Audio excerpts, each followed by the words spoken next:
Make Room with MJ. Today, my special guest is Jim Underwood, who is a film writer, a director, an actor, and he is always paying it forward within the community. So, Jim, thank you so much for taking the time with me today. I truly appreciate it. Oh, thank you, MJ. I appreciate the time. Yeah. So, Jim, you just wrote and produced this beautiful film called Finding Home. Yes. So share with me what the film is about and how you came up with the storyline. Yeah. Well, it kind of goes back in time to about the year 2003. And I was down in the inner city of Denver doing some ministry work.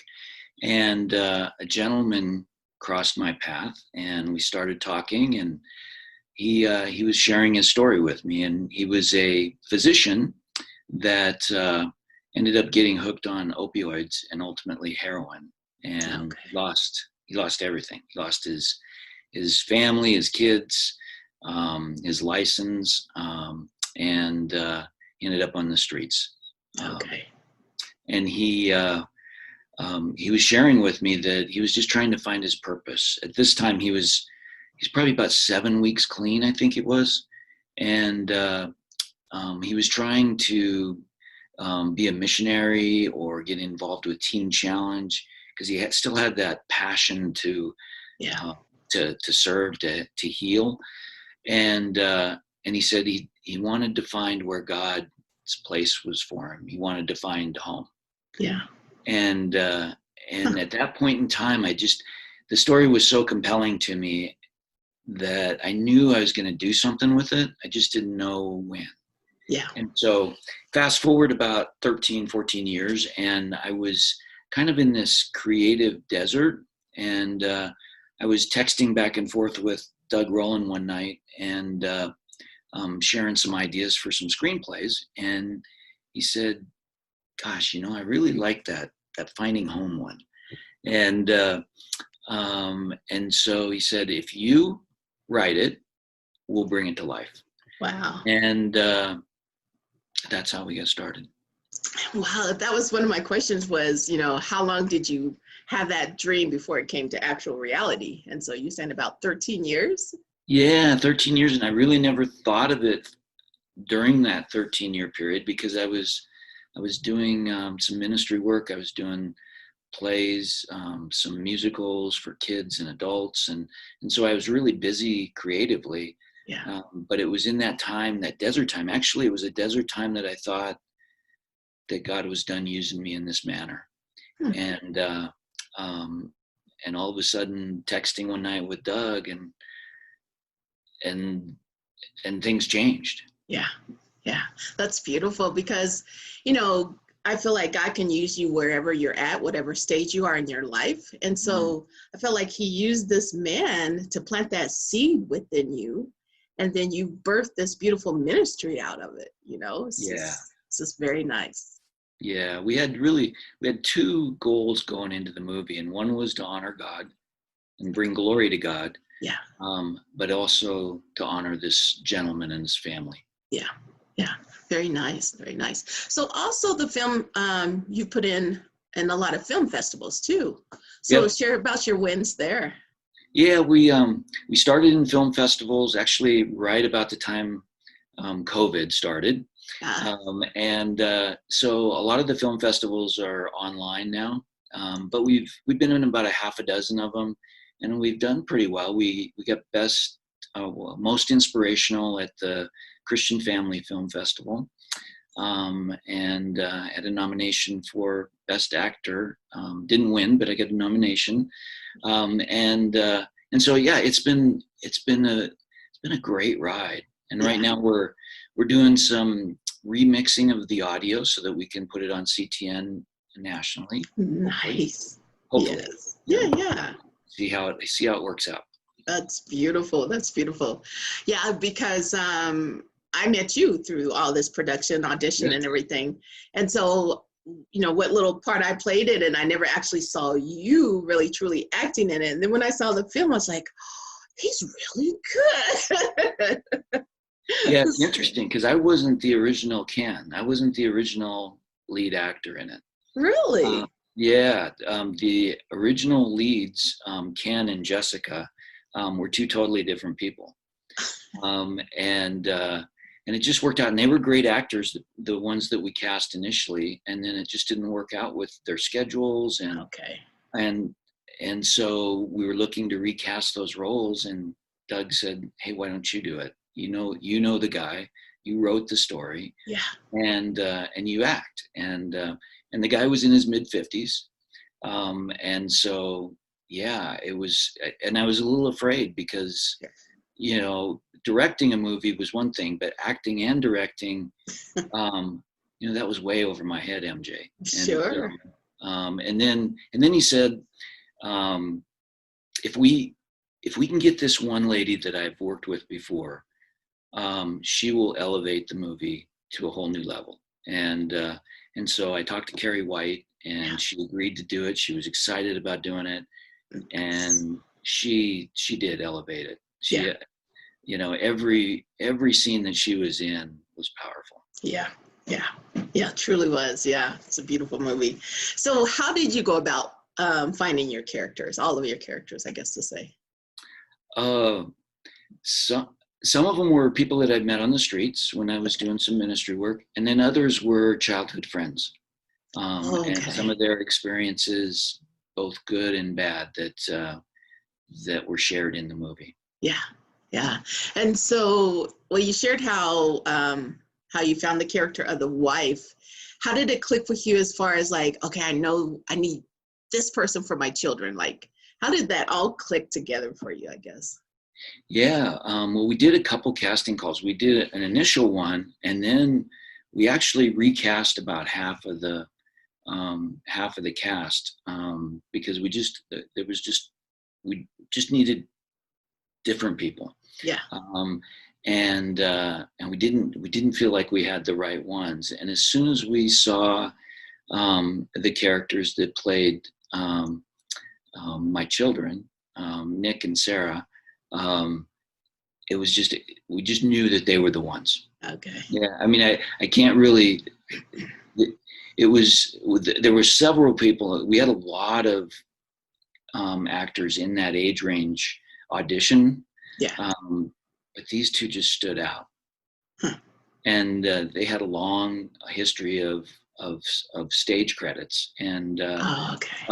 and I was a little concerned that because they were so big and bold um, in the auditions, and they had that stage experience, Yeah. that sometimes that doesn't translate into a good movie or Right. a good film actor. Yeah. But it did.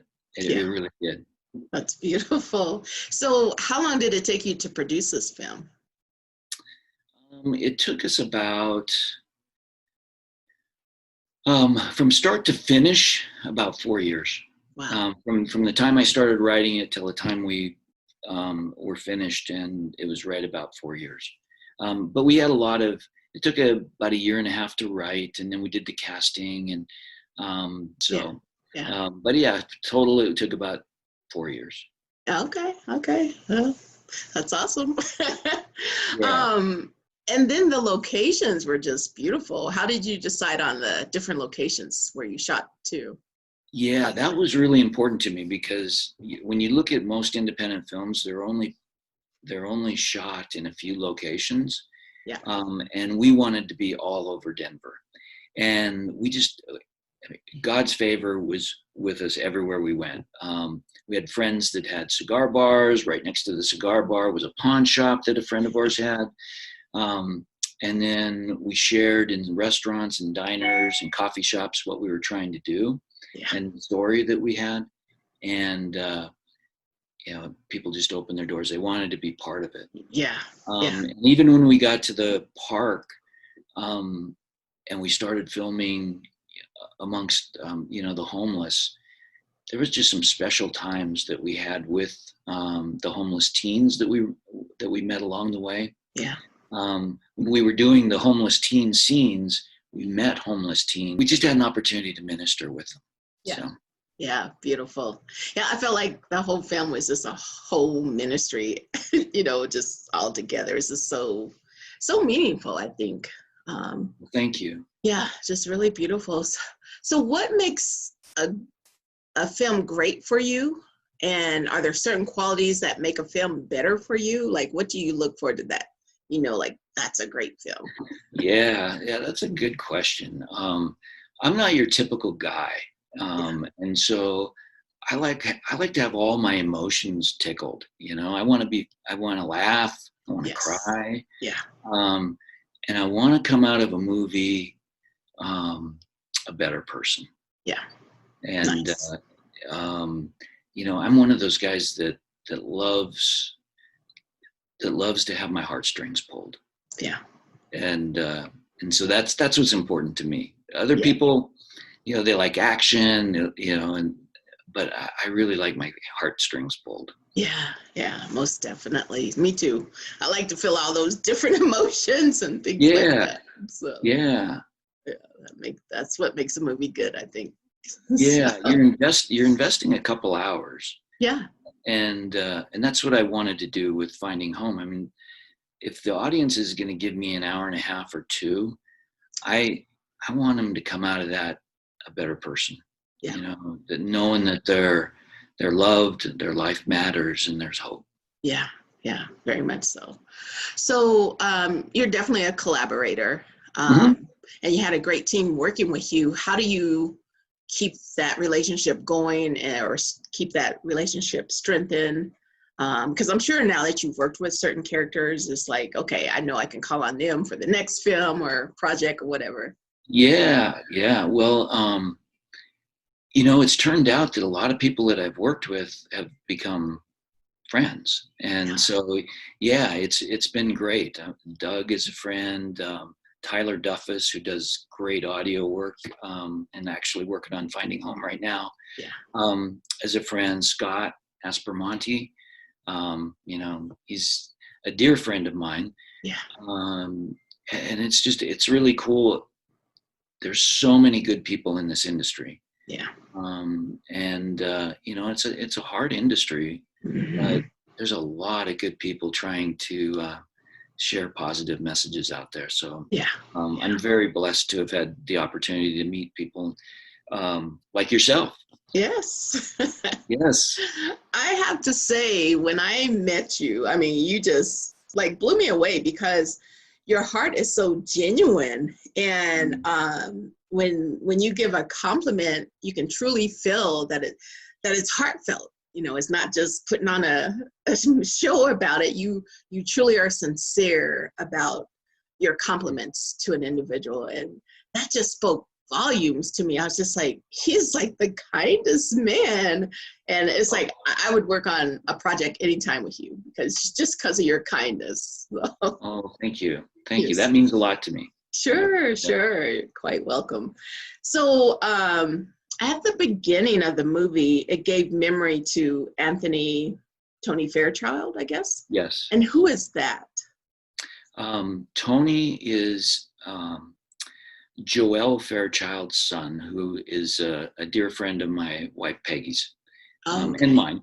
And when I heard Tony's story, Tony was 27 years old, and he died of a heroin overdose. Struggled with addiction for many years. Had a heart for the Lord, but just had this addiction that he struggled with, and we. I wanted to dedicate the movie to him. Yeah. We even filmed a scene. One of the scenes in the movie is the exact location where Tony was found unresponsive, Wow. and I wanted to film there because it's holy ground. I mean, it's sacred ground. Yeah. And so probably the hardest thing about making this movie was calling Joelle and saying, I would like to film where your son was found after he overdosed. Wow. And I'm sitting there crying while I'm on the phone, and Right. she's being so supportive, and she said she'd be honored to have it. And Wow. it was really a critical scene because it just having it there, having sacred location, that holy location, brought so much meaning to that scene. Yeah. And even though a lot of people might not have put that two and two together, Yeah. yeah, it was there. Yeah. It was powerful. Yeah. Wow. That's beautiful.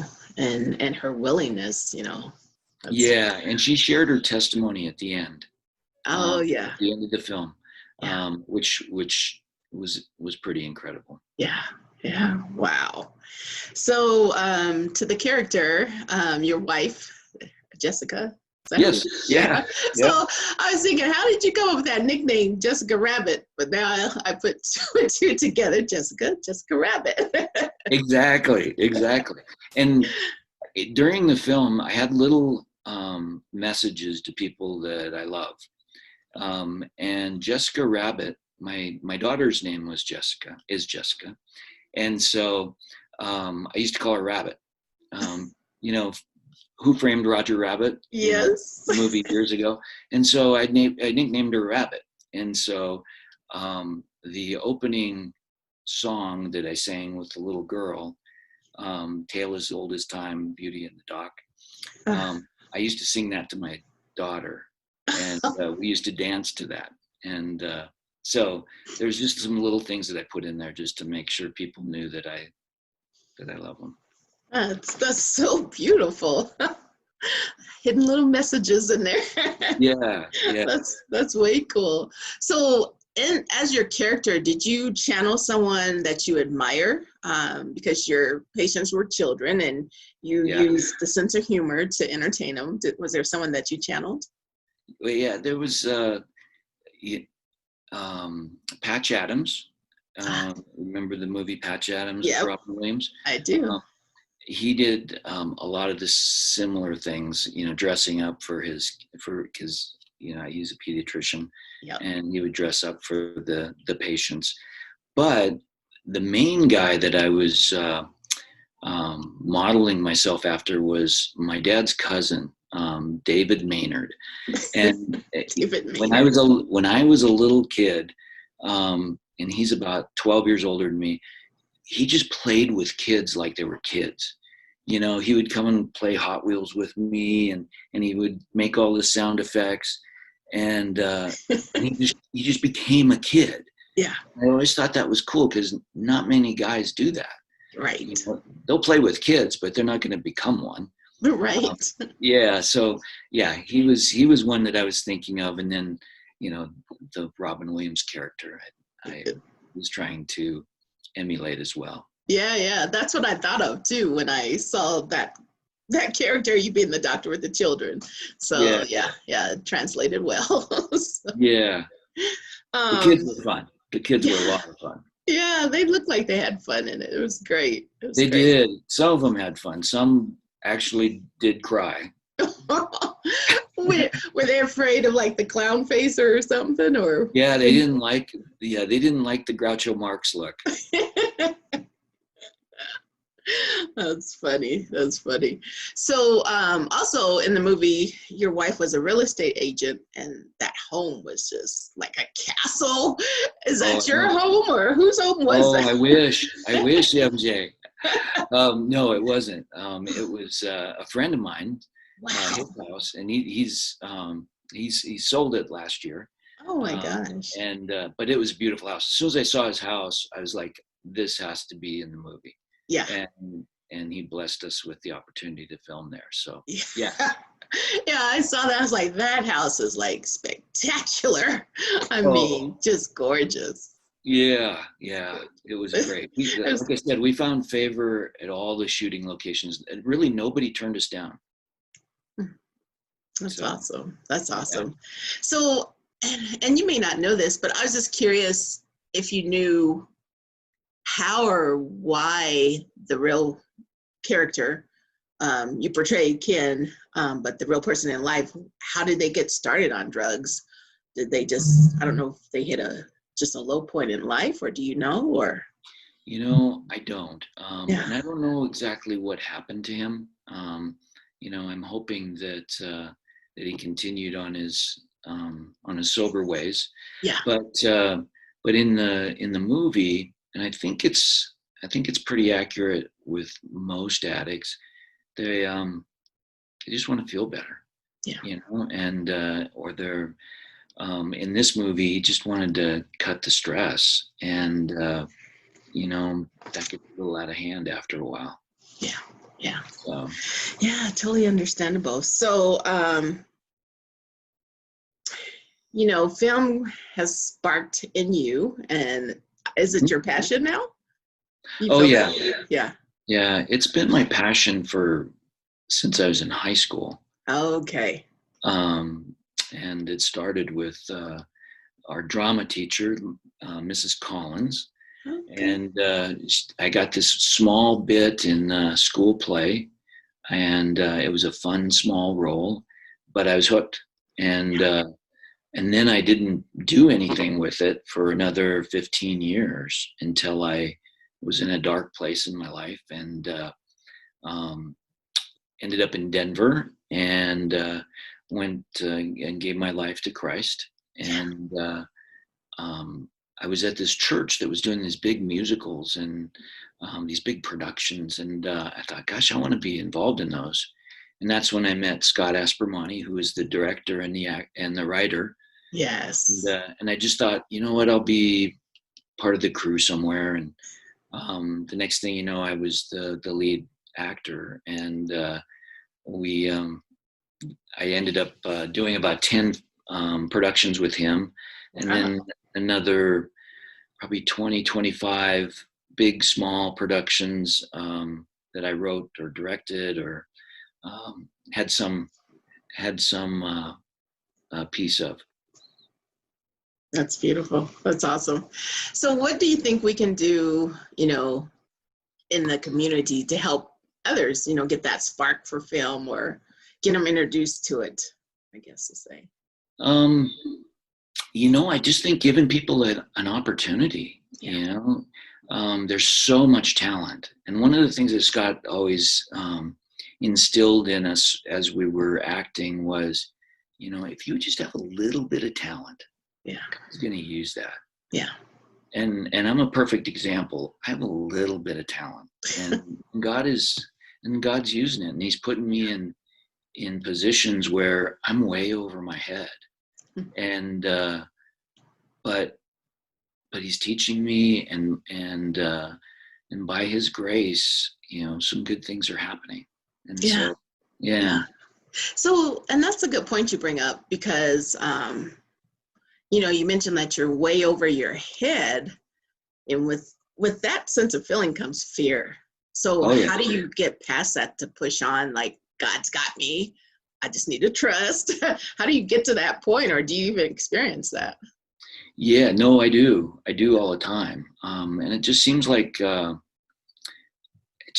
throughout my life, there was kids that were better athletes, and I had to Mm, work hard, and I had to work harder than them, better students, and I had to work hard to be a good student, um, and so as God is putting me in these new positions, and we're working on some projects now that are way over my head, but I keep looking back and seeing what He's done and how far He's brought me, and I know He's got this. yeah. Yeah. Yeah, I'm in this position for such a time as this. Yeah, there you go. That's a good point. I feel like too, I've always had to fight blood, sweat, and tears for everything that I wanted or tried to achieve, and I know without the grace of God, I wouldn't be where I am today. So, Yeah. such a time as this, that's something to keep in mind, actually. So, Well, I really admire you, and you said something that was really important. Is that you're blazing your own trail, and trying. yeah, and I think that is so cool, MJ, because that's what you got to do. I mean, if doors shut, then you and God has a different plan for you, Yeah, yeah, and it may be doing your own thing. I don't know if I could go out and do auditions for commercials and do all these auditions to be an actor. yeah. I think that would be difficult. It And I is. have no interest in doing it. I want to do what God wants me to do, and He hasn't led me down that path. Yeah. And I stay in contact with a lot of actors, and they're talking about how there's no jobs and there's nothing, no auditions, but you're doing your own thing, and Yeah. and that's what you got to do. I mean, Yeah. get involved in the church, get involved Yeah. with kids plays. Yeah. How, if it's your passion, Sure. go where God plants you. Yeah, yeah, yeah. Because I definitely was doing the auditions and things like that, and I got a lot of no's. Did get a Yeah. couple of yeses, but more no's than yeses. And you get tired, you really do. And so I thought, you know what? And work wasn't going great for me either. And I'm just like, I'm going to create my own space, Yeah. And that's how I came up with this, make room with MJ. So. Well, I think that's really cool because, and a lot of times it's not about talent, Yeah. because I've seen your talent. You're very talented. Oh, thank you. And so it's just the right fit and the right fit that God has for you. And boy, I think this show has a lot of potential. Oh, thank you. I Yeah. appreciate that. Thank you. You are a part of an organization on the board called Saving Moses. Yeah. So share with us what that's all about. Yeah. That's near and dear to my heart. I've been on the board since its inception, and it is a humanitarian organization that focuses on children from 0 to 5, and we try to go where care is least available and most urgent. And some of the things that we do, we have malnutrition clinics in Angola. We do midwife. They do some ministry in the Middle East, and they also do night care facilities in Cambodia, Bangladesh, and India. Wow. And those night care facilities are for the sex workers, so that they don't have to work in front of their children. They can drop their children off, go to work, pick up their children in the morning. Wow. And the kids, get cleaned up. They get a good meal, get to play, sing, and have a safe place to stay in the evening. That's beautiful. How do you feel that's impacted your life by being a part of this? Yeah, it's, I've been to Cambodia about 5 times, and we do some work on the night care facilities, and then we go out and spend some time in the neighborhoods with the moms, and then in the evenings we get to play with the kids. And there was one little girl, I think it was my 3rd trip there, and these kids have seen some bad stuff. And they've probably seen the worst of men. And so as a guy going over and volunteering, you just kind of have to sit back and let the kids play and come to you. Yeah. And so there was the first 4 nights I was there, this little girl just scowled at me, and she would walk by me and she'd just scowl at me. And then it was like the 5th night, I felt this little tap on my shoulder, and she had a make-believe dinner for me. And we sat there and had tea and fake cookies, and we were buddies the rest of the time. And so, I don't know what she'd been through,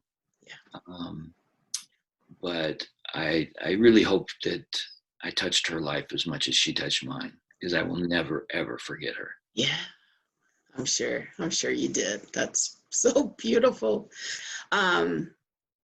Jim, what do you feel that's been most rewarding for you along your journey?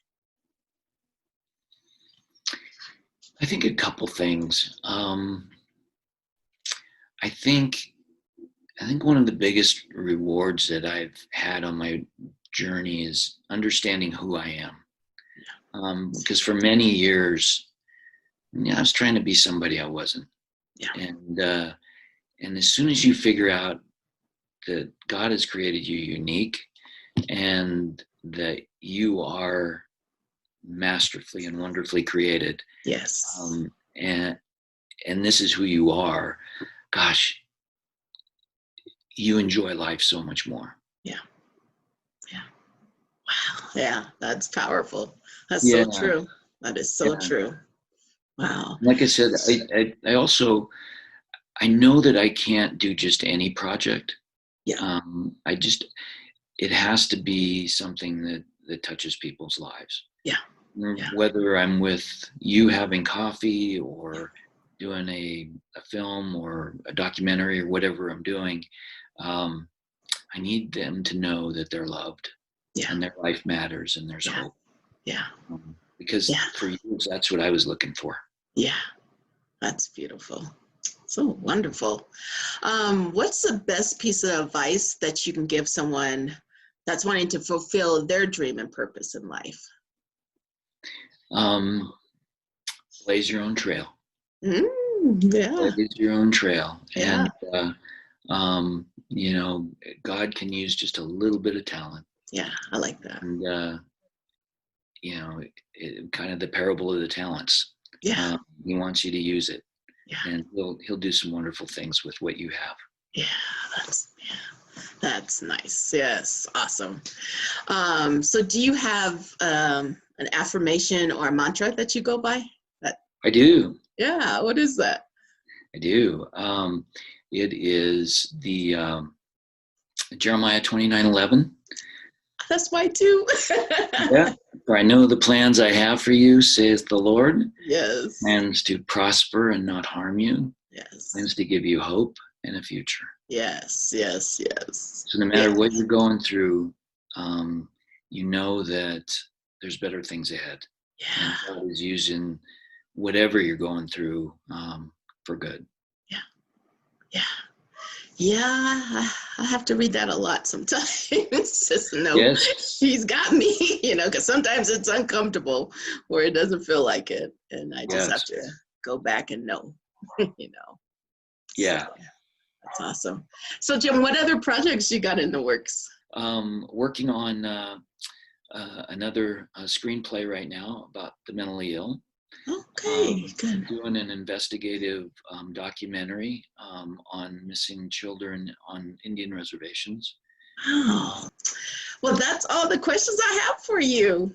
That's awesome. That's awesome. Thank you. Thank you so much for this opportunity. I am so excited about where this is going, where your program's going, and where your career's going. Oh. And you have great talent, Emjae. Well, thank you so much. I truly appreciate. There you go with that sincerity that I just love. So where can people follow you on social media? It's Facebook. Okay, under just Jim Underwood? Yep. Okay. Yep. Perfect. We're finding home. Well, thank you so much, Jim, for taking the time. I truly appreciate it. Thank you. Yeah. Well, that's a wrap with Make Room with MJ.